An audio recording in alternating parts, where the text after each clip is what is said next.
পরীক্ষা শেষে ফের শিক্ষামন্ত্রীর পদত্যাগ দাবিতে সড়কে পরীক্ষার্থীরা। রাজধানী সায়েন্স ল্যাব, উত্তরা সহ 4 পয়েন্টে করেন সড়ক অবরোধ। ঢাকা ময়মনসিংহ সড়কে যান চলাচল বন্ধ থাকে প্রায় 4 ঘন্টা। পরে সচিবালয়ে গিয়ে পড়েন পুলিশের বাধার মুখে। বিরোধে জড়ান সাংবাদিকদের সঙ্গেও। পরীক্ষা শেষ হতে না হতেই আবারও সড়কে শিক্ষার্থীরা। উত্তরা, সায়েন্স ল্যাব, মিরপুরের রিসিবি চত্বরে সড়ক আটকে ফের শিক্ষামন্ত্রীর পদত্যাগ দাবি।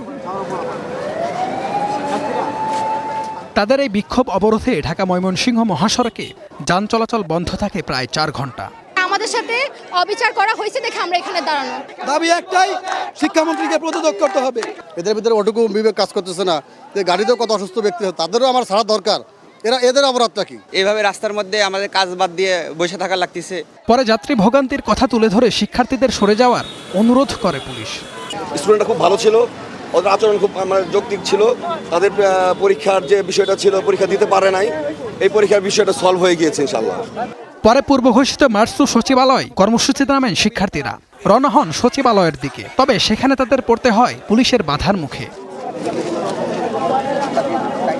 এ সময় সাংবাদিকদের সঙ্গেও বিরোধে জড়ান তারা।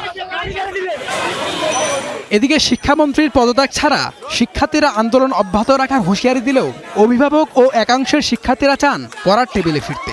সবাই চাচ্ছে আর কি পদত্যাগ, বাট আমাদেরও তো ইচ্ছা নাই যে তারা পদত্যাগ করবো। আমরাও তো তাকে ভালোই জানতাম। পড়াশোনার টেবিলে ফেরা উচিত। কোয়েশ্চেন যত হার্ড হোক, গার্ড যতই হার্ড হোক, যে পড়ে যাবে তার জন্য কোনো কিছু তাকে আটকাই রাখতে পারবে না। আমরা চাই আমার ছেলে বাইসে থাকুক, আমার ছেলে ভবিষ্যতে যাক, রাস্তা ভালো যাক।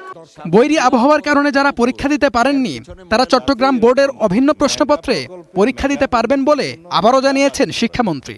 প্রতিকূল আবহাওয়া কিংবা সংশ্লিষ্ট অনিবার্য কারণে যারা চলমান এইচএসসি ও সমমান পরীক্ষা 2026 এর কোনো বিষয়ে অংশগ্রহণ করতে পারেনি, তারা চট্টগ্রাম শিক্ষা বোর্ডের ইতিমধ্যে স্থগিত হওয়া সংশ্লিষ্ট বিষয়ে অভিন্ন প্রশ্নপত্রে শিক্ষা মন্ত্রণালয় কর্তৃক নির্ধারিত একই তারিখে ওই সময়ে পরীক্ষা অংশগ্রহণ করতে পারবে।